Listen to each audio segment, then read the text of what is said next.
Eh bien, bonjour à tous et bienvenue pour ce webinaire organisé par le Crédit Agricole Franche-Comté avec je vais me présenter rapidement, Boris Le Chevalier, cofondateur du groupe Altios International, partenaire du Crédit Agricole depuis 18 ans. Notre métier est d'accompagner les PME, PMI et ETI françaises un petit peu partout dans le monde.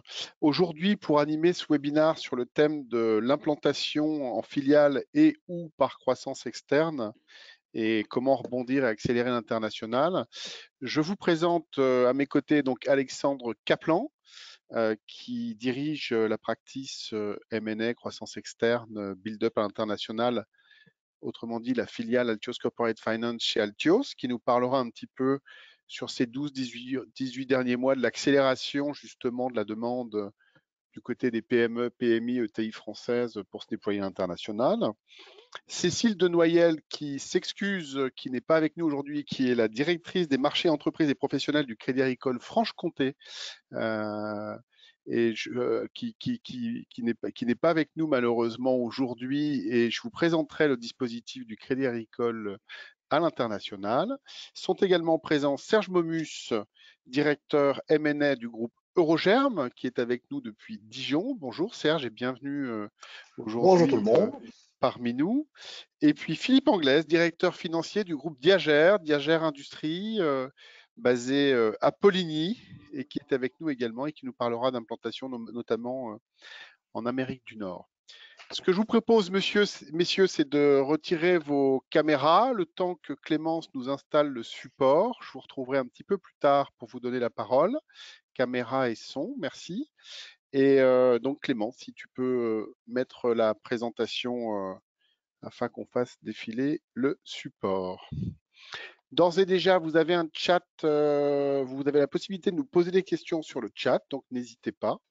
On a prévu un webinaire d'environ 45 minutes et 5 à 10 minutes de questions-réponses. Sur la présentation,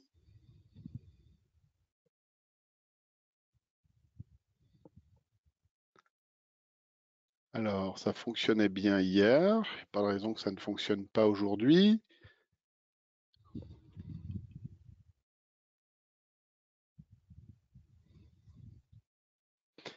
Alors rapidement, le groupe Crédit Agricole donc est la 12e banque mondiale aujourd'hui et première financeur de l'économie française. Première banque en Europe de l'Ouest, top 4 des plus grandes banques mondiales. Et elle vous accompagne notamment avec 19 salles de marché présentes dans le monde, acteur majeur du crédit bail et de la facturage, conseil en fusion-acquisition, plus de 400 personnes dans le groupe agricole partout dans le monde, hein, aussi bien en Asie, Amérique, Afrique, Proche, Moyen-Orient, qui peuvent vous accompagner. Un partenariat avec Altios depuis plus de 15 ans pour toutes justement les problématiques d'implantation, création de filiales et recherche de cibles croissance externe. Et surtout un réseau de desk, autrement dit un réseau de personnes physiques à New York, São Paulo, Shanghai, New Delhi, Dubaï en Afrique, dans toute l'Europe de l'Ouest, qui vous accompagnent pour les problématiques bancaires, aussi bien ouverture de compte et autres problématiques. On peut passer la slide. Merci Clémence. Et donc, cela fait du Crédit Agricole Franche-Comté un partenaire de proximité qui, par ailleurs, dispose d'un service affaires internationales basé en Franche-Comté, à Besançon, avec des experts. Patrick Chapuis, que beaucoup d'entre vous connaissent et ses équipes, et puis un réseau de chargés d'affaires entreprises qui peuvent vous accompagner dans toutes les problématiques d'ouverture de compte, financement, bien sûr, dans le cadre notamment d'opérations de croissance externe, change, et bien sûr, en termes de trade, vos crédits documentaires et autres opérations. Si tu peux passer la slide, s'il te plaît, Clémence, sur le réseau des desks. Bon, on a manifestement des petits soucis techniques sur la présentation. Voilà. Donc, le pôle affaires internationales de la Caisse du Crédit Agricole Franche-Comté, qui travaille en coopération donc avec le Crédit Agricole Champagne-Bourgogne. Ce sont plus de 6000 opérations traitées en direct depuis votre région à l'international et une assistance sur tous les sujets qui vous intéressent, prêts en devise. Et ce sont quand même 18 collaborateurs basés à Besançon. Voilà. Sans tarder, on va passer donc sur les effets du Covid. Donc depuis un peu plus d'un an, on vit dans un contexte Covid et on peut, et c'est contre-intuitif, penser que cela a fortement impacté la manière dont les PME, PMI, ETI françaises se sont déployées à l'international. Alors déjà, il y a une première étude importante qui est parue l'été dernier par le METI, le mouvement des entreprises de taille intermédiaire. Pour situer, le mouvement des entreprises de taille intermédiaire représente les entreprises à partir d'une trentaine de millions d'euros de chiffre d'affaires. Et il ressort de cette étude que 83% des ETI ou ETI en devenir à partir de 30 millions d'euros de chiffre d'affaires ont maintenu leurs efforts à l'international ou accéléré. Autrement dit, il n'y a que 17% des PME, PMI, ETI françaises à l'international qui ont appuyé potentiellement sur le frein. Toutes les autres ont soit accéléré, soit maintenu leurs efforts et donc leurs investissements. Pourquoi? Tout simplement parce qu'elles considèrent, et c'est très clair dans cette étude, qu'en fait l'international est un vecteur de croissance, de création de valeur pour les années qui viennent, les 4-5 ans, et que donc là où certainement il y a eu des efforts de fait sur des investissements ou des repositionnements de priorités stratégiques et d'investissements, l'international, en tous les cas, pour 83%, donc plus de 4 sur 5 n'a absolument pas été remise en cause, et donc une part non négligeable ont même accéléré à l'international, considérant que malgré, c'est pour ça que je dis que c'est contre-intuitif, c'est que malgré le fait qu'on ne puisse plus voyager, qu'on ne puisse plus faire de salon, et Dieu sait que tous les dirigeants d'entreprises, de PME, de PMI qui ont clôturé leur année 2020 ont bien vu qu'elles avaient fait des économies significatives sur ces postes de dépenses liés à l'export. Néanmoins, elles ont maintenu leurs efforts et notamment, on y reviendra un petit peu plus tard, pour tout ce qui peut être création de filiales ou croissance externe, recherche de cibles, pour des raisons dont on pourra reparler. Donc on le voit à travers ces statistiques qui apparaissent à l'écran. 72% des PME-ET estiment que leur présence à l'international les ont aidés à mieux apprécier les conséquences de l'épidémie, voire les anticiper, ce qui est extrêmement significatif. Et on en parlera, ça sera très intéressant, à travers l'exemple de Philippe Anglès, directeur financier du groupe Diageo Industrie, qui nous démontrera comment le fait d'être présent depuis de nombreuses années en Amérique du Nord, en filiale, avec des équipes depuis une dizaine d'années, au Mexique plus spécifiquement, leur a permis de maintenir localement, en proximité, un lien avec les clients grâce à leurs équipes qui sont sur place, des donneurs d'ordre, des grands comptes, ce qui a permis de maintenir le business. Et c'est vrai que pour tous ceux qui, durant cette crise, n'ont pas pu voyager, pour des raisons évidentes, le fait d'avoir une implantation locale, justement, permet de pallier à ce type de difficultés. Et dans ces moments de crise, c'est important. Pour un groupe comme Altios que je co-dirige avec mes associés, on est présent dans 22 pays. Les effets du Covid ont été assez limités aussi parce que certains pays ont été impactés plus tôt, d'autres plus tard. Et in fine, nos clients ont eu besoin de nous parce qu'ils ne pouvaient plus aller en Inde, ils ne pouvaient plus aller au Brésil ou en Russie, et ils ont pu avoir besoin de nous pour gérer leurs affaires courantes localement. Et j'ai beaucoup de clients également qui se réjouissent d'avoir eu des filiales sur place pour rebondir le plus vite possible en Asie, notamment quand ça a été possible, et surtout garder une proximité locale avec leurs clients. D'autres statistiques quand même qui sont intéressantes sur ce qu'on appelle l'international distanciel ou l'export distanciel, du fait qu'on ne puisse plus vraiment voyager pour le directeur export comme le directeur général ou le directeur financier pour aller prendre le pouls de sa filiale. 60% des dirigeants ont réduit significativement leurs déplacements. 74% des salons ont été annulés, comme vous le savez. 55% justement souhaitent aujourd'hui, plus de la moitié des dirigeants souhaitent s'appuyer sur les pays prioritaires en termes de business développement et de création de valeur sur des filiales en local, et c'est l'un des enseignements de cette crise. C'est difficile de continuer à gérer du business avec des agents, des distributeurs, des importateurs. Quand si on a une filiale sur place, ça paraît plus simple, en tous les cas plus approprié. Et puis une autre statistique qui est importante aussi et significative, j'ai envie de dire, c'est que plus de 139% de croissance dans le e-commerce. Et ça nous amène à la problématique du marketing digital. On peut passer la slide si tu veux bien, Clémence. Je voudrais insister sur ce point. On a tous vu qu'en commerce B2C, c'est-à-dire nous, à titre personnel, on passe beaucoup plus sur Internet pour faire nos achats.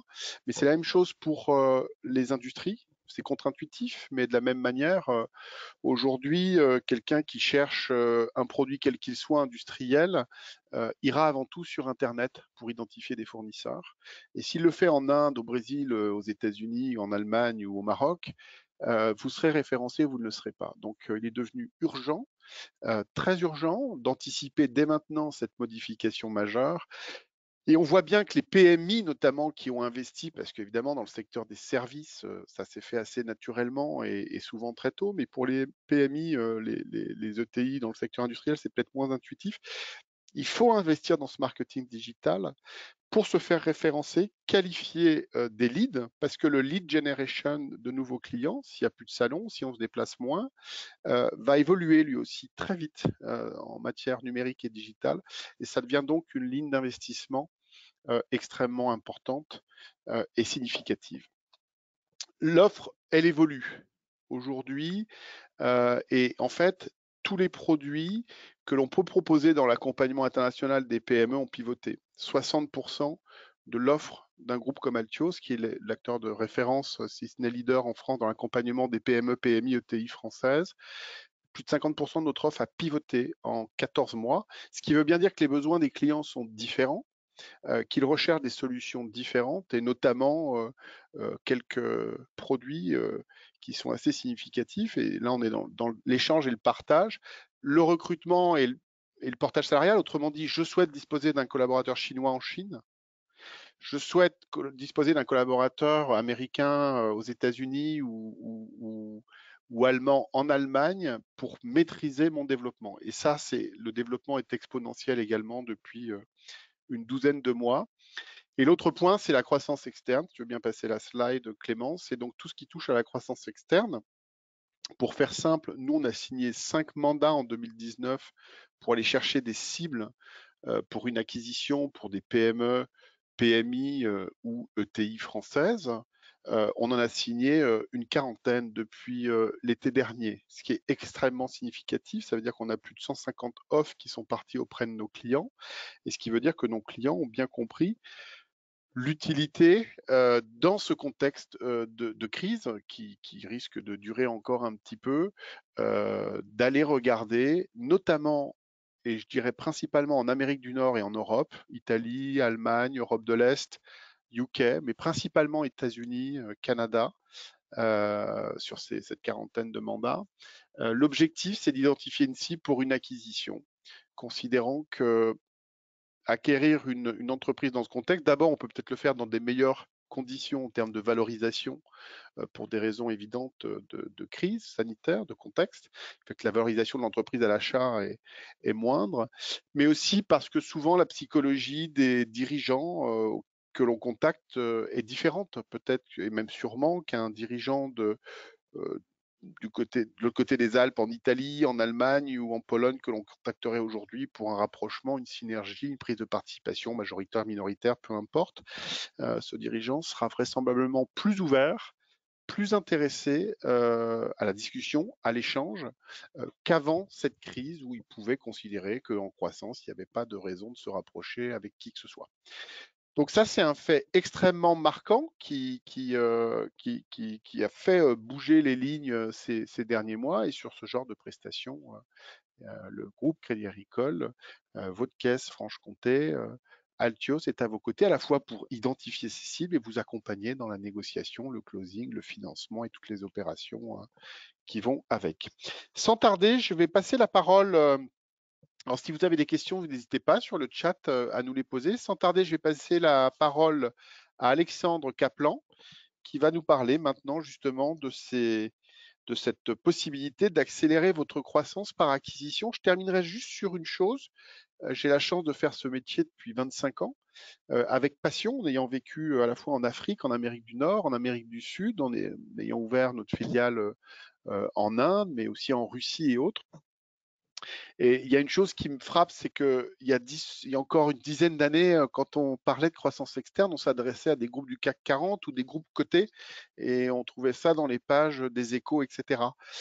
Depuis 5-6 ans, ou on va dire 7-8 ans, les choses ont changé. Depuis 18 mois, encore plus. C'est vrai qu'aujourd'hui, une PME qui fait 15-20 millions d'euros peut assez rapidement se dire d'un point de vue stratégique, est-ce que j'ai pas plutôt intérêt à faire l'acquisition d'une petite entreprise de 5-10 personnes au Brésil, parce que c'est mon premier marché dans la cosmétique au niveau mondial, aux États-Unis, parce que c'est mon principal marché dans l'aéronautique, en Chine, parce que c'est mon principal marché dans l'automobile décliné version électrique, etc.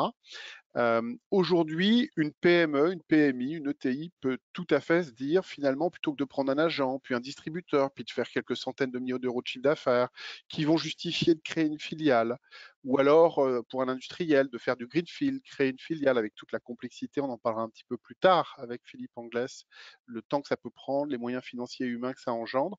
Bah, effectivement, on peut lancer une recherche de cible, identifier et tomber sur un partenaire avec lequel on se rapproche. Donc, on gagne un portefeuille client, on gagne du temps, une empreinte sur le territoire, une équipe. Il y a beaucoup d'avantages. Et puis, aujourd'hui, se faire financer sur une opération de ce type est tout à fait possible sur le marché, notamment avec votre partenaire bancaire local. Voilà. Sans tarder, Alexandre, je te laisse la parole. Je vais couper ma petite caméra et je te laisse intervenir. Merci et à plus tard. Merci beaucoup, Boris. Bonjour à tous. Donc, Alexandre Kaplan, ravi d'intervenir aujourd'hui aux côtés du Crédit Agricole et de deux dirigeants pour illustrer cette intervention. Donc, comme vous le voyez à l'écran, on va commencer par explorer ensemble quelques prérequis pour commencer vraiment un projet de croissance externe. C'est primordial, voilà, de bien se préparer. Donc, qu'est-ce que ça veut dire dans les faits, bien se préparer? C'est d'abord nommer un responsable de projet en interne, vraiment une personne qui va être en lien avec tous les intervenants, que ce soit les conseils, les auditeurs, les avocats, mais aussi les autres personnes en interne dans le groupe, que ce soit le président, le conseil d'administration, un fonds d'investissement, s'il y en a un. Donc, il faut vraiment déjà une personne en interne qui va consacrer du temps, sûrement en plus de son périmètre actuel, pour ce projet. Donc voilà, pour vous donner une idée, chez l'ensemble de nos clients, il y a toujours une personne référente qui est en lien avec nous, qu'on appelle voilà, une fois par semaine, un petit peu pour une petite mise à jour du projet. Donc voilà, il faut une personne assez réactive si on veut que ça avance. Ensuite, il faut garder en tête que c'est un projet qui prend du temps. En moyenne, c'est 1 an, très fréquemment 18 mois quand on souhaite réaliser une acquisition, surtout hors de ses frontières.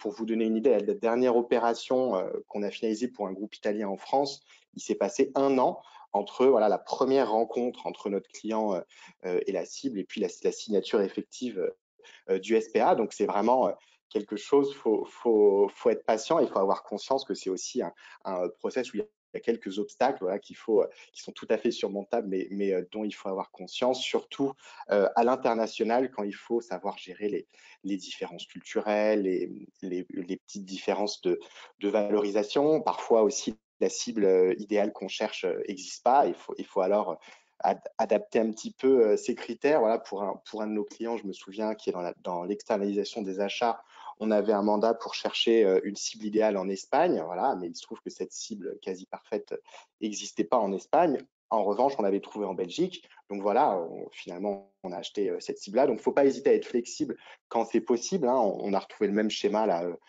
pour un autre client dans la stérilisation de dispositifs médicaux qui cherchait en Allemagne. Et en fait, il se trouve qu'en Allemagne, toutes les belles cibles dans ce secteur avaient déjà été rachetées.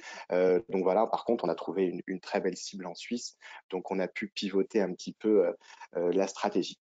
Ensuite, c'est voilà, définir son budget rapidement, quelle enveloppe on a pour ce projet, est-ce qu'il faut un conseil ou pas, c'est souvent recommandé pour l'international quand on connaît pas le pays, pas ses habitudes, et c'est définir donc tout ce qui est le rationnel de l'acquisition, pourquoi est-ce qu'on veut réaliser une acquisition, est-ce que c'est pour rentrer dans un nouveau pays, est-ce que c'est pour consolider des opérations dans un pays, est-ce que ça va être pour acheter voilà, une technologie spécifique, une marque, une accréditation particulière. Et bien sûr, donc comme je disais, voilà, bien prendre le temps de définir la cible idéale, si elle existe, donc son activité, son niveau de chiffre d'affaires, est-ce qu'elle est rentable ou pas, combien de personnes, et se poser la question sur le modèle d'opération, voilà, qu'est-ce qui ferait le plus de sens. Parfois, on se dit qu'une acquisition à 100% est forcément la meilleure solution, alors qu'on pourrait imaginer une montée progressive au capital où on rentre quand même en tant qu'actionnaire majoritaire en laissant les managers quelques années en place. C'est souvent une belle solution. Donc, toutes ces questions-là sont des premiers points d'attention pour bien cadrer et bien démarrer son projet d'acquisition.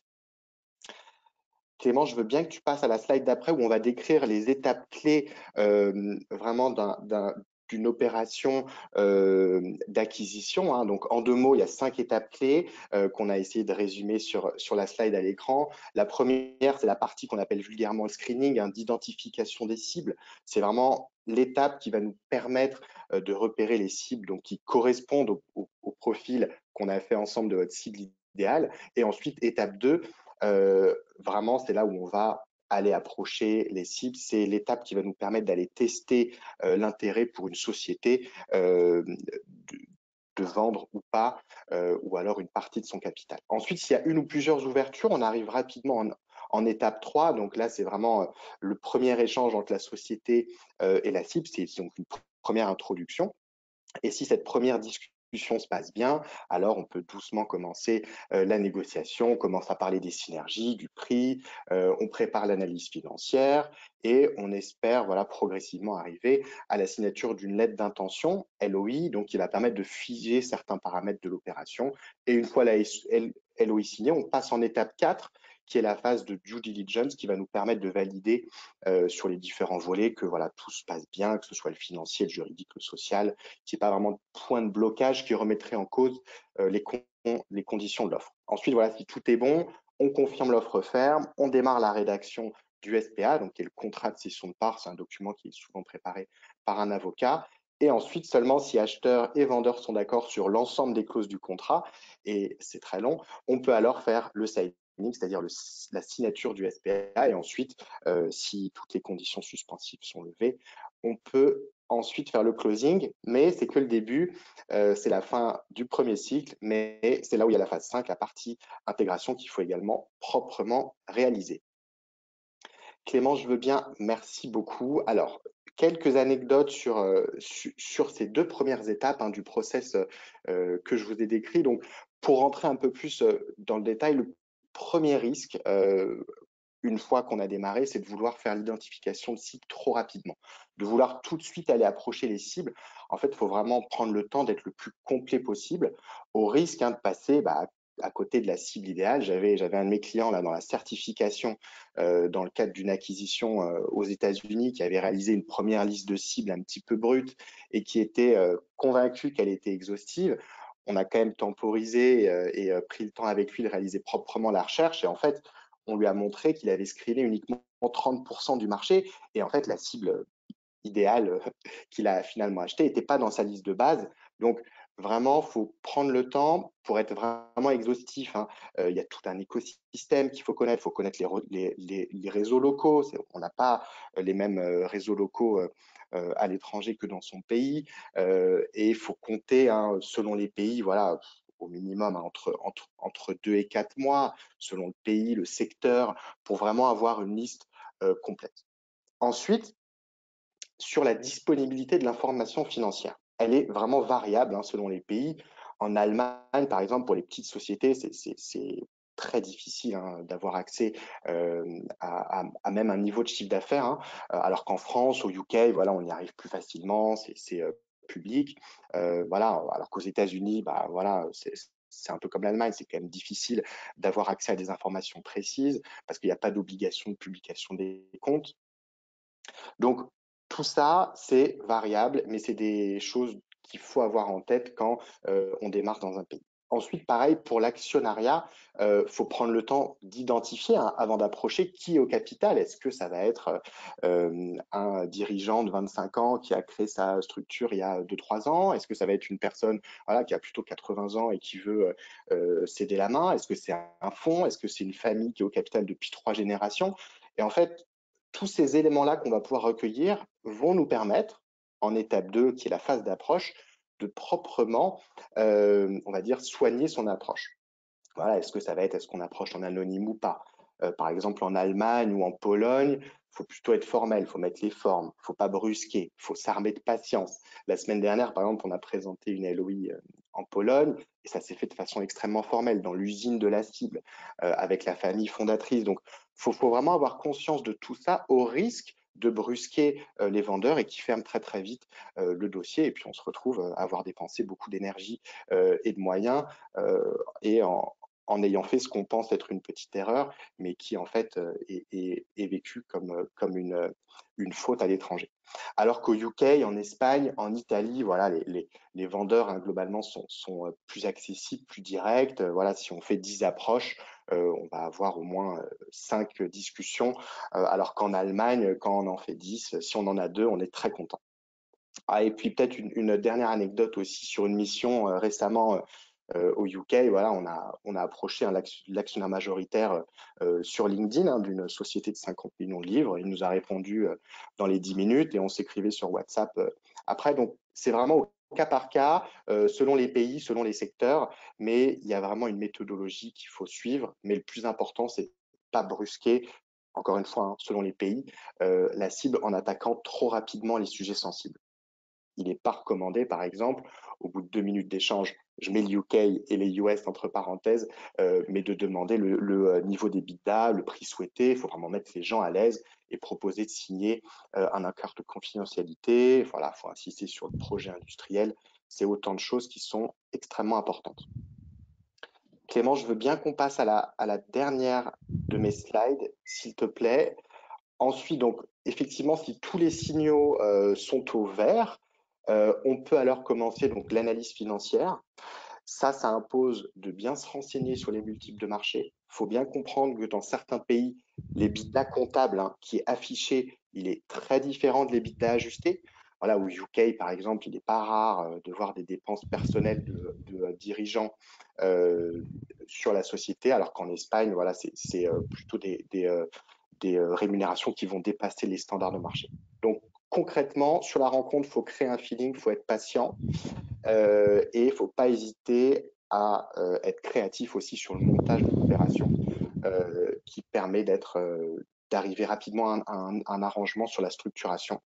Et pour finir, parce que je vois que le temps file, il est indispensable de réaliser les due diligence euh, propres afin de vérifier qu'il n'y ait pas de gros points de blocage. Et si tout va bien, on peut finaliser les derniers termes du contrat et réaliser l'acquisition. Je vous remercie et je reste à votre disposition s'il y a des questions.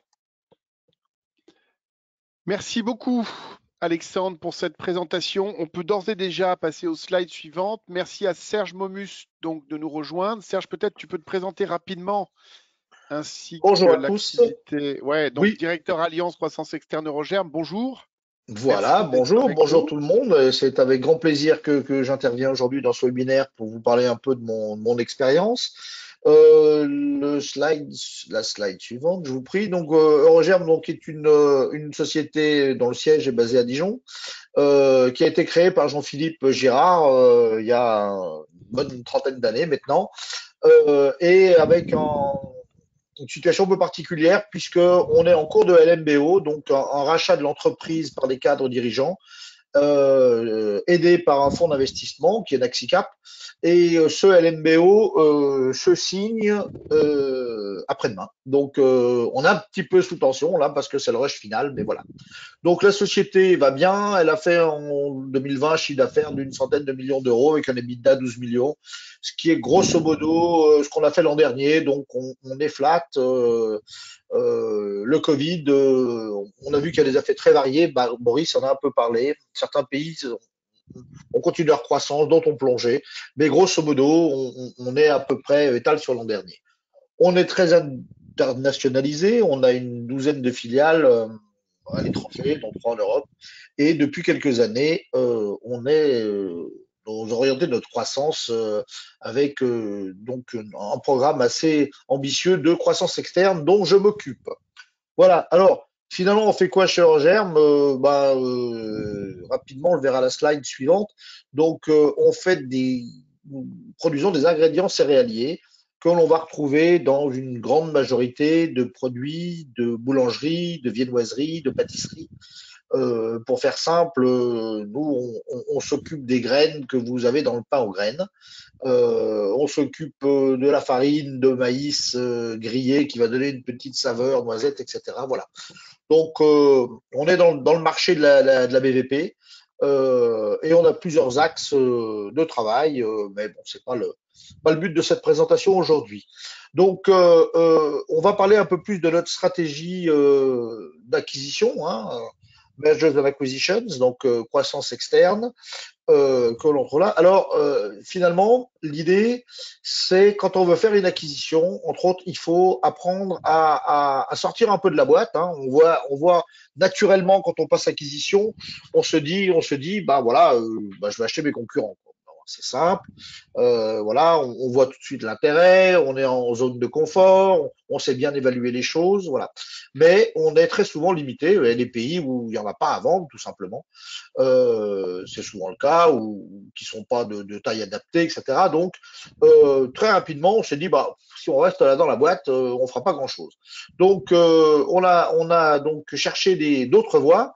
Et comme vous le voyez, ben nous, dans notre métier des céréales, on peut aller vers l'amont, hein, les gens qui fournissent certains ingrédients comme des enzymes, vers l'aval. On aurait pu envisager d'acheter certains de nos clients de l'intégration verticale, des gens qui feraient par exemple des produits surgelés. Bon, pour rien vous cacher, on ne va pas dans cette direction, on va plutôt l'axe 2 et l'axe 4, qui est un axe important, donc de la diversification, qui est de se dire, grosso modo, euh, il y a tout un tas de produits autres que nos améliorants, que nos ingrédients céréaliers dans ce monde de la BVP. Il y a tout ce qui est fruits, décor, nappage, chocolat, fourrage, etc. Donc, on a élargi notre champ de recherche. Voilà. Donc, pensez acquisition, pensez voilà, élargir un peu. Alors, quelques exemples de réussite, en fait. En Espagne, on a acheté une société qui s'appelle Leag, qui est un concurrent direct. Donc là, bah, on était dans le schéma classique. C'était la première acquisition qu'on a faite. On était dans le schéma classique de dire j'achète un concurrent en Espagne, j'achète des parts de marché, j'achète un... Voilà, donc ça c'était très classique. Alors, au Mexique, on a fait une autre acquisition qui est celle de la société Estrali, qui elle fabriquait des fourrages pâteux. Donc fourrage pâteux, vous voyez, la photo, hein, c'est un croissant hein, pour ceux qui arrivent à reconnaître. Il y a de nombreux pays, l'Italie par exemple, on n'a quasiment jamais de croissant seul, entre guillemets, il y a toujours un fourrage. Et donc, on a acheté cette société, Estrali, qui est spécialisée dans ces fourrages, ce qui nous permet de proposer une offre complète à nos clients, le croissant et le fourrage qui va à l'intérieur. Au Brésil, on a acheté un outil industriel. On avait déjà une sous-traitance de production, on avait des expéditions de France, une sous-traitance locale, mais on a voulu mieux maîtriser notre production. Donc, ce qui nous intéressait, c'est tout l'outil industriel. Pour nous, ce sont des mélangeurs, des systèmes de transport de poudre. Et donc, on a acheté une société qui était d'ailleurs pas forcément dans notre métier, qui faisait plutôt des épices et des choses comme ça. Mais l'outil industriel était le même. Et donc, c'est ça qu'on a acheté et on en est très content en ce moment. Voilà, et puis après, bah, ça dépend de votre stratégie, de vos visions. Vous pouvez aussi acheter un réseau de distribution dans des pays où vous n'êtes pas. Vous pouvez acheter des brevets. Vous pouvez acheter une équipe, entre guillemets. On sait que souvent, le point clé du succès, ce sont les équipes. Voilà, donc il faut réfléchir un peu large quand on fait de l'acquisition. Et comme l'a dit tout à l'heure Alexandre, hein, il faut se poser un certain nombre de questions. Il y a des points d'inflexion sur lesquels il faut être attentif. Déjà, bah, les axes de recherche, il appelait les fondamentaux. Voilà, dans quel pays on veut être, qu'est-ce qu'on recherche comme activité, comme taille d'entreprise, etc. Il faut quand même éviter de trop se disperser, voilà. Et après, le point difficile, effectivement, c'est l'identification et la caractérisation des cibles quand on n'a pas de base dans les pays, quand on ne parle pas la langue, aller surfer sur des sites en polonais. Si on n'est pas polonais, c'est difficile. Voilà. Donc, trouver des infos chiffrées en Allemagne, c'est quasiment impossible. Voilà. Donc, ça, c'est difficile. C'est très, très consommateur de temps, surtout si on a des axes de recherche larges. Si on cherche sur 5-6 pays européens, les États-Unis et l'Asie, vous voyez tout de suite que c'est pas un homme ou même deux dans une entreprise qui peuvent gérer ça. Donc, faut vraiment se dire, j'ai besoin de partenaires pour m'aider à faire ça. À la fois cette identification, le screening là, et puis l'approche, parce que dans l'approche, vous avez une méthodologie à mettre en place. Est-ce que j'y vais direct ou pas direct? Est-ce que j'avance masqué? Quel est mon pitch d'approche? Est-ce que je parle tout de suite d'acquisition ou plutôt de partenariat, d'acquisition totale ou partielle par étape, etc. Donc il faut travailler ce discours. Et pour faire ça, il faut que vous ayez des gens qui connaissent le pays, qui connaissent la culture des affaires, et avec un volet psychologique important. On revient sur l'Allemagne, on sait que les entrepreneurs allemands, les dirigeants, leur vocation et leur désir numéro un, c'est de transmettre l'entreprise à leurs enfants. Voilà. Donc, il faut savoir que c'est important pour eux et que s'ils l'ont pas fait, c'est parce qu'ils n'ont pas la possibilité, ils n'ont pas les enfants pour le faire, ni les cousins, ni les neveux, etc. Donc, cet aspect patrimonial, familial est important, il faut en tenir compte. Alors qu'aux États-Unis, pas du tout. On vend une entreprise comme on vend ses produits. Voilà. Donc c'est beaucoup plus open, c'est beaucoup plus rapide. Et ça, il vous faut un partenaire local pour vous aider à faire ça. Voilà. Donc nous, on est engagé avec Altios en Italie pour ce genre d'approche, par exemple, et on se félicite tous les jours de l'aide que nous apporte Mirko, qui est le directeur d'Altios en Italie. Voilà. Et puis également penser dans l'étape 2 à vos partenaires d'accompagnement, comme on l'a dit, une fois qu'on a identifié une cible et qu'on a commencé à discuter vraiment, qu'on est engagé dans un process, eh bien on va avoir besoin d'éléments concrets pour valider, finaliser notre prix et puis être sûr que voilà que c'est bien ce qu'on cherche. Et il vous faut donc avoir des partenaires financiers, des avocats, des fiscalistes, des experts comptables, etc. Parce que chaque pays, bien évidemment, a ses règles, a ses méthodes de fonctionnement, a ses pièges, a ses chiffres. Donc, choisissez avec soin ces partenaires. C'est généralement assez coûteux, mais c'est une nécessité absolue. Voilà. Prenez le temps de le faire. Voilà, donc je serai tout à l'heure disponible pour répondre à vos questions et je vais donc redonner la parole à Boris. Merci. Petite question, si tu peux rester avec nous, Ah, Serge, si tu veux bien. volontiers. J'ai une question pour toi avant d'accueillir Philippe qui va nous rejoindre. Est-ce que tu considères, j'évoquais tout à l'heure le fait que le contexte de la crise sanitaire depuis 14-15 mois avait accéléré de manière extrêmement significative pour beaucoup de PME, de PMI, de TI, un intérêt pour finalement identifier des cibles. Est-ce que tu peux dire un mot sur ce point? Est-ce que tu considères, toi, c'est différent parce que du M&A, tu en fais depuis très très longtemps, c'est ton job aujourd'hui pour le groupe Eurogerm, mais est-ce que tu considères, à l'aune de ce que j'ai évoqué tout à l'heure, qu'effectivement le contexte de crise sanitaire contribue favorablement à des rapprochements, des prises de participation? Est-ce que c'est un bon moment? Il y a aussi l'angle plus prédateur de l'entreprise en difficulté ici ou Ouais. là, etc. Alors, je dirais que c'est toujours le bon moment, en fait. Une entreprise voilà, qui veut vraiment grandir et vite, elle n'a pas vraiment d'autre choix que de passer par la croissance externe. Donc, c'est toujours le bon moment. Mais en fait, on a des réactions un peu différentes, hein. On a des gens qui se disent, bon, l'année 2020 a été mauvaise because Covid, j'ai pas de bons résultats, mais en 2021, ça va repartir. 2022, ça sera encore mieux. Donc, je vais attendre un peu. Je vais décaler mon projet d'un an ou deux avant de mettre mon entreprise en vente, entre guillemets, parce que sur la base des chiffres 2020, je vais pas en tirer grand-chose. Voilà. Oui. Voilà, il y a des optimistes éternellement qui pensent que voilà.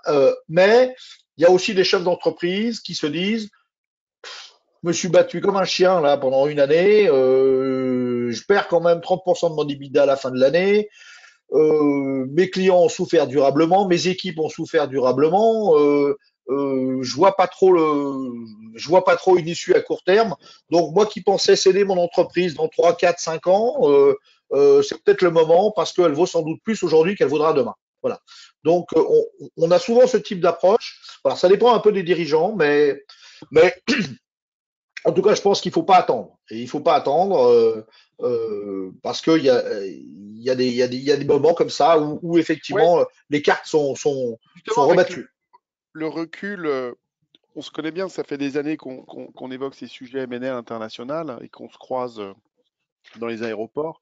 C'est vrai que le facteur moment est important, j'ai l'impression, parce que on peut aller voir une entreprise à un moment et voilà, ça rime à rien. Et puis 2 ans, 3 ans après, il peut y avoir Ouais, un décès, il peut y avoir une évolution, il peut y avoir un ouais, coup de fatigue, et cetera. Et donc, en fait, ce que ça veut dire, c'est qu'il faut toujours lancer des lignes, il faut toujours essayer si on veut à un moment donné que des lignes bougent, parce que peut-être que ça peut aller vite, peut-être que ça peut se faire dans 2 ans, dans ouais. 5 ans, mais en tout cas, ce qui est sûr, c'est que si on n'a pas fait de démarche pour approcher les entreprises, il se passera rien.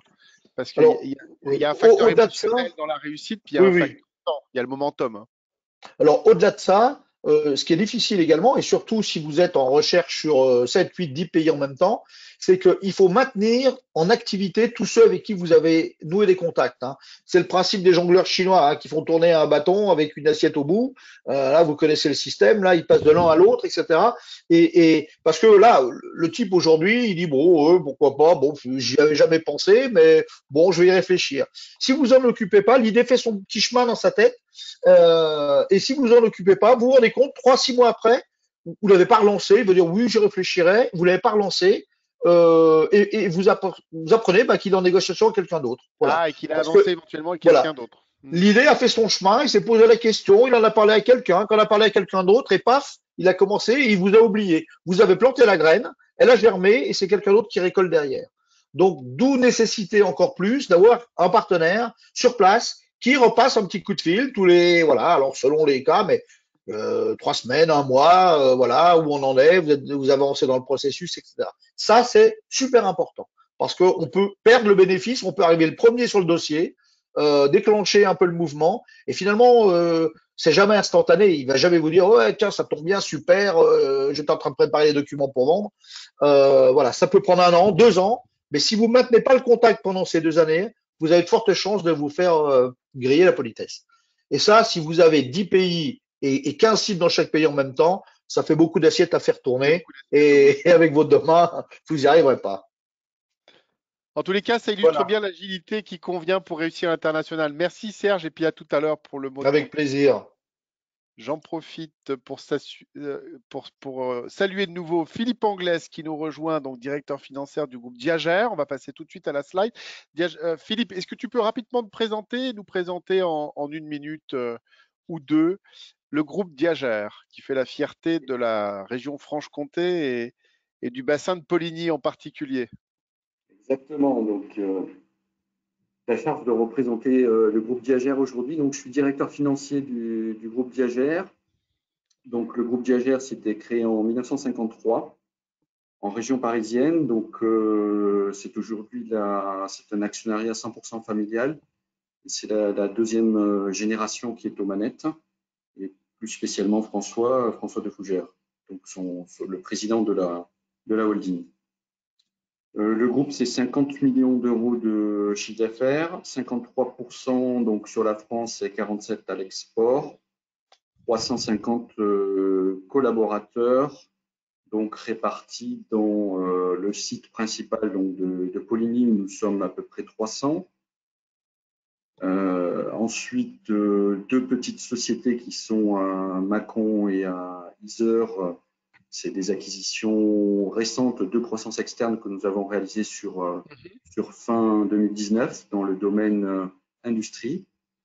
Et ensuite, 2 filiales à l'étranger, donc une en Allemagne, à côté de Cologne, et une autre au Mexique, plus Dont on va précisément à parler. Et Querétaro. l'activité principalement donc fabrication de forêts pour le béton, hein, Alors, et spécialiste nous français des fabriquons outils des, de des- perçage. des outils de perçage. Donc, derrière moi, un forêt SDS Max, donc, qui est fabriqué à Poligny. Donc, nous sommes fabricants de forêt béton, aussi d'outils diamants sur la branche bâtiment, et nous sommes aussi fabricants d'outils de perçage pour le monde auto et aéro sur des outils carbure monobloc spéciaux pour des grands donneurs d'ordre type Airbus, Peugeot, Renault.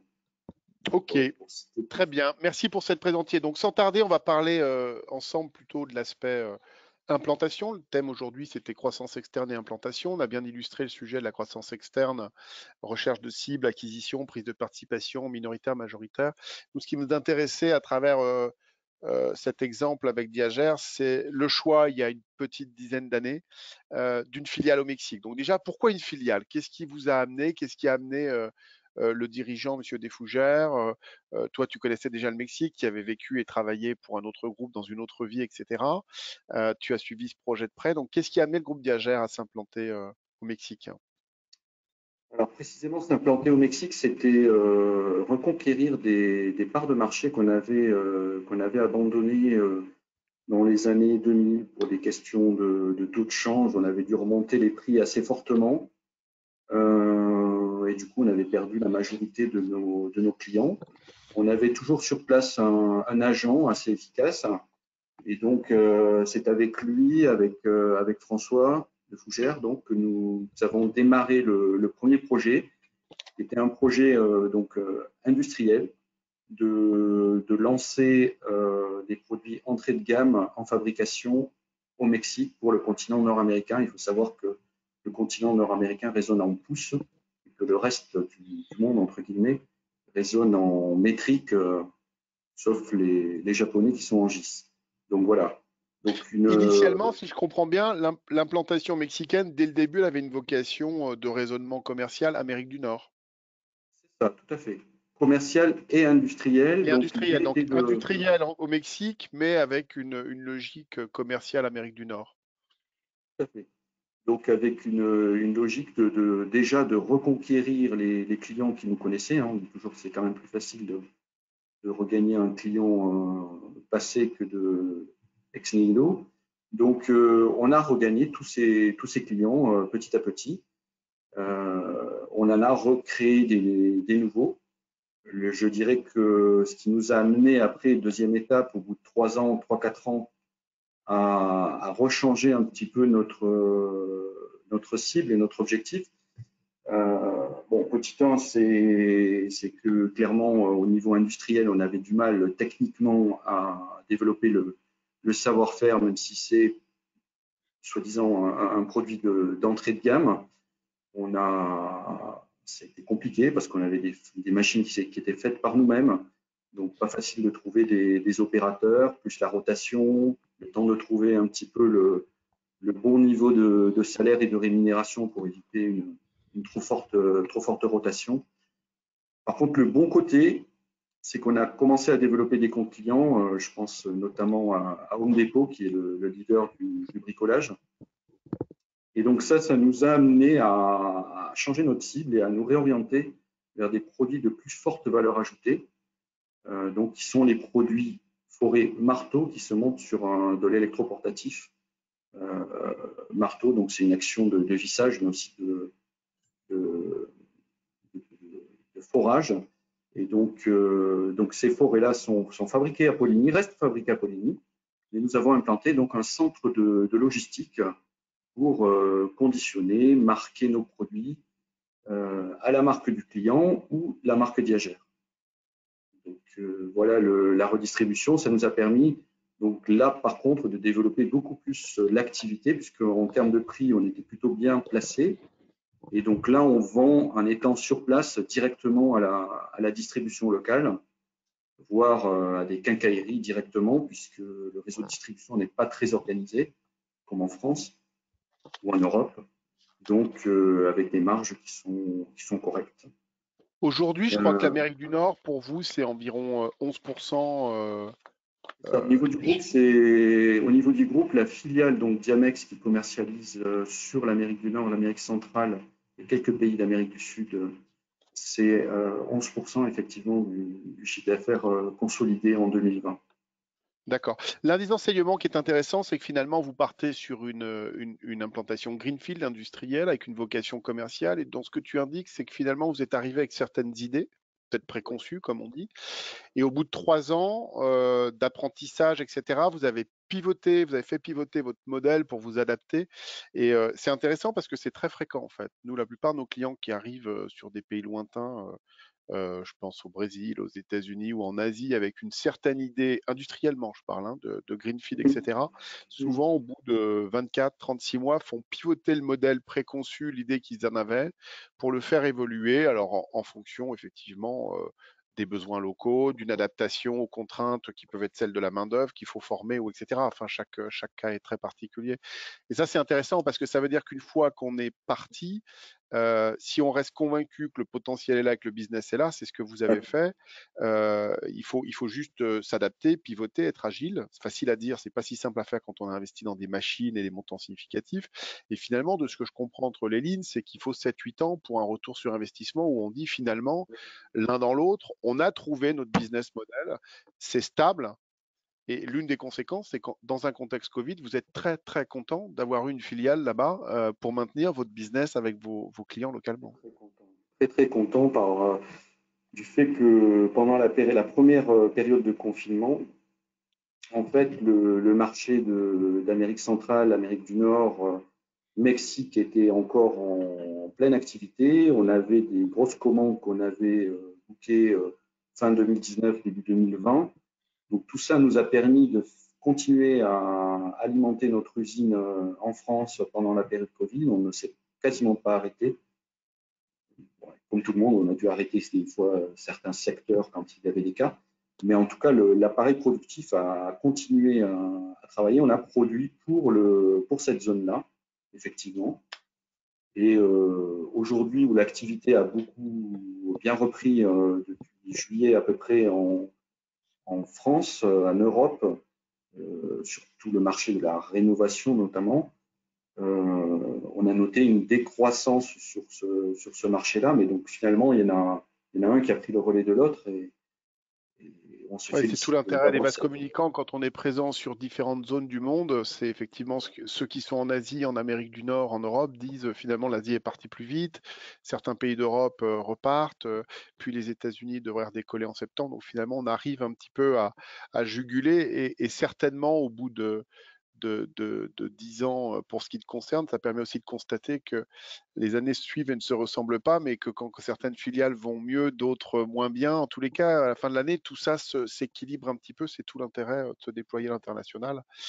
Juste, je crois savoir aussi, et c'est intéressant, vous avez fait aussi une tentative au Brésil, où là, pour le Oui, coup, vous êtes plutôt arrivé à la on a fait une conclusion. tente. Alors, juste pour conclure sur la partie Oui, Mexique, pardon, donc aujourd'hui, la il reste 2 force, c'est minutes. quand même d'avoir un dirigeant donc qui vient de chez nous, qu'on n'avait pas forcément au début, et qui est sur place qui a une fibre commerciale très forte, et donc qui a développé son équipe commerciale à la fois sur l'Amérique du Nord et sur le Mexique, et qui est un relais très important pour le groupe, hein, parce qu'à Poligny, on n'a pas grand monde qui parle espagnol. Donc aujourd'hui, on a vraiment ce relais de croissance qui est notre dirigeant sur place, et c'est très très important. Donc, Très bien. et aussi l'implantation locale permet par rapport à ce qu'on connaît aujourd'hui avec les importateurs de développer notre marque sur place. Ça, c'est aussi assez important. Grâce à notre force commerciale, on peut développer la marque Diagère.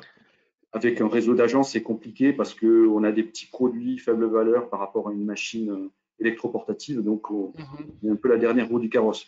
Donc là, on a notre force de vente. Ça prend du temps, mais voilà, c'est des parts de marché petit à petit qui vont s'accumuler avec des marges intéressantes et surtout une notoriété de la marque sur cette zone-là. Très bien. Avant de poser la dernière question, il y a quelque chose d'important que tu viens de souligner, Philippe, c'est la dimension humaine. C'est une évidence, mais une croissance externe, elle ne fonctionne qu'à partir du moment où on a les bonnes personnes. On peut les trouver chez le partenaire si c'est une croissance externe. Serge pourrait en reparler.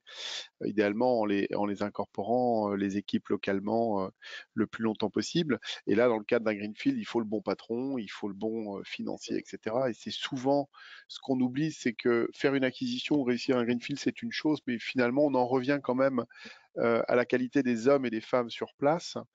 Si on a les bonnes personnes, bah, tout le monde se tape sur le ventre et se réjouit.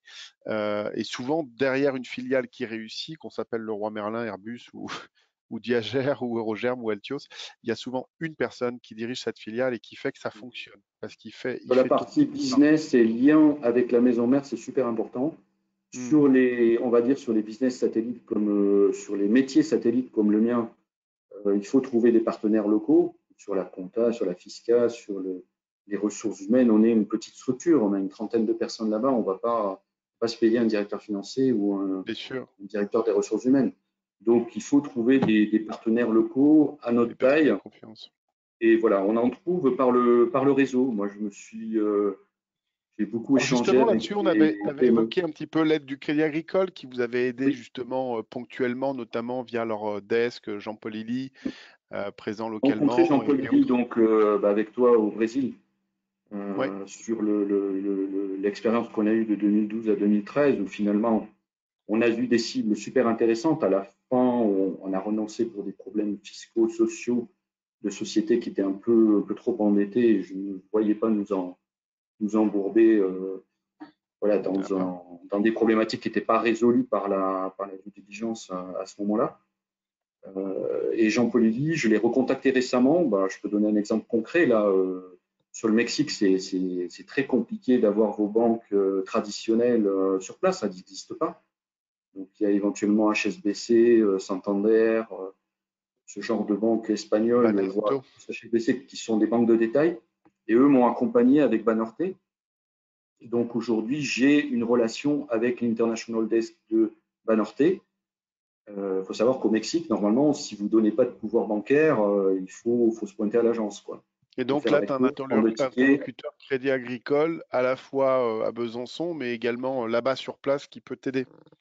Voilà. Et puis aussi des solutions, alors on ne l'a pas mis en place tout de suite, mais des solutions de financement sur place, hein, puisque les financements, aujourd'hui, on les a tous faits à travers la maison mère. Mais aussi, on peut imaginer à terme, quand la structure financière est établie, le bilan est établi, envisager des financements sur place. Donc, le Crédit Agricole aussi propose des lettres de crédit stand-by qui permettent de garantir la banque locale. Puisque sur place, moi, je n'ai pas de garantie, je n'ai pas de bâtiment, je n'ai pas Mhm. de bien spécifique à mettre en garantie. Ok, très bien. Merci Philippe. On va passer la parole à Cécile de Noyel qui a pu nous rejoindre après un petit problème technique malheureusement au début. Donc si elle veut bien allumer sa caméra et le son. Cécile de Noyel qui est donc directrice des marchés entreprises et professionnels du Crédit Agricole Franche-Comté. Cécile, est-ce que tu es avec nous? Alors bonjour à tous, je pense qu'on a le son, alors Bonjour, maintenant c'est on a parfait. l'image. Bonjour, on arrive à conjuguer le tout. Écoutez, tout d'abord mes excuses pour être arrivé en retard. Boris a très bien présenté le dispositif Crédit Agricole, il le connaît par cœur, hein, ce qui montre nos synergies depuis des années. C'est vrai qu'on voulait faire, voilà, à la fin de ce premier trimestre, un zoom sur l'international et l'accélération, notamment à travers les croissances externes, les implantations, parce que je pense qu'aujourd'hui, la donne est revisitée, hein, que ce soit dans la stratégie client, la stratégie fournisseur, et le fait de s'implanter, de mettre en place ces croissances externes, c'est vraiment des actions stratégiques. Ce sont des négociations de longue haleine, comme on l'a vu tout à l'heure dans le témoignage, et qui nécessitent d'être accompagnées parce que finalement, une croissance externe, il y a toujours des enjeux, mais encore plus à l'étranger, il y a la langue, il y a la distance. Et avoir ces relais, ces accompagnements, c'est vraiment de bons atouts pour réussir ce nouveau challenge. Donc voilà, à travers ces témoignages qui étaient très riches, et puis je remercie vraiment pour leur transparence parce que voilà, c'est des moments forts dans les entreprises, et Altio, c'est vraiment tout le dispositif, je pense, pour vous aider du début du projet jusqu'à la concrétisation, la mise en place et puis les développements ensuite sur place. Donc voilà, la caisse régionale est vraiment à votre disposition pour vous éclairer sur le projet, du début de la réflexion jusqu'à la mise en œuvre, et bien sûr avec l'appui du groupe, puisqu'on a tout le dispositif que vous a présenté Boris tout à l'heure. Donc voilà, j'espère que en tout cas ce webinaire a relancé des questionnements, des challenges, parce que c'est un peu ça l'idée, c'est vous accompagner dans la réflexion à travers de ces différents projets. Merci Cécile. Alors, Un grand merci. En tous les cas, on a la preuve que les systèmes de sécurité du Crédit Agricole fonctionnent bien, puisqu'on a eu quelques petites difficultés avec les pare-feux. Et si ça peut te rassurer, il y avait Jacques Attali il y a 2 jours qui faisait une conférence, il y avait 3000 personnes, et c'est son chat qui a renversé son thé sur l'ordinateur. Tout d'un seul coup, tout a sauté. Donc, les problèmes techniques arrivent avec ces systèmes de visio, etc. Un grand merci encore. On a reçu une petite question que je vais poser. Il y a peu de questions, mais il y en a une et puis on va terminer puisqu'on arrive à la fin. La question était de savoir combien de mandats avaient été menés ces derniers temps par rapport à 2019. Donc je reprécise, en 2019, 5 mandats de recherche de cible croissance externe pour ce qui concerne les équipes Altios. Au moment où je vous parle, on en a plus de 40 en cours. Et il y en a eu, on en a étudié plus d'une centaine avec des clients. Donc c'est effectivement très très significatif et du haut de mes 25 ans d'expérience dans ce beau métier d'accompagnement international, c'est effectivement un fait marquant. Et donc vous avez besoin de vous entourer, Serge l'a dit, Philippe l'a dit, de bons experts juridiques, financiers. Altios peut intervenir sur le screening et bien sûr le Crédit Agricole sur les aspects bancaires liés au financement qui sont importants et la sécurisation puisqu'il y a de la devise, il y a du change. On ne trouve pas des réals ou du renminbi chinois comme ça. Et vous avez la chance de pouvoir le faire avec des interlocuteurs et c'est une marque de fabrique du Crédit Agricole de proximité à Besançon. Voilà. Merci à tous, merci Serge, merci Philippe, merci Alexandre. Un grand merci à Cécile et à ses équipes pour cette initiative de la Caisse Crédit Agricole Franche-Comté. Et à bientôt, puisqu'on a de nouveau une initiative de la Caisse du Crédit Agricole Franche-Comté en lien avec le Crédit Agricole Champagne-Bourgogne d'une Business Week en juin. Donc, on reviendra rapidement vers vous pour vous proposer des échanges plus spécifiques, individuels, en visio B2B de 45 minutes pour étudier vos projets de développement international avec les équipes du Crédit Agricole. Merci Serge, merci Philippe, merci aux témoins. Merci, À bonne bientôt. soirée. Au revoir. Merci.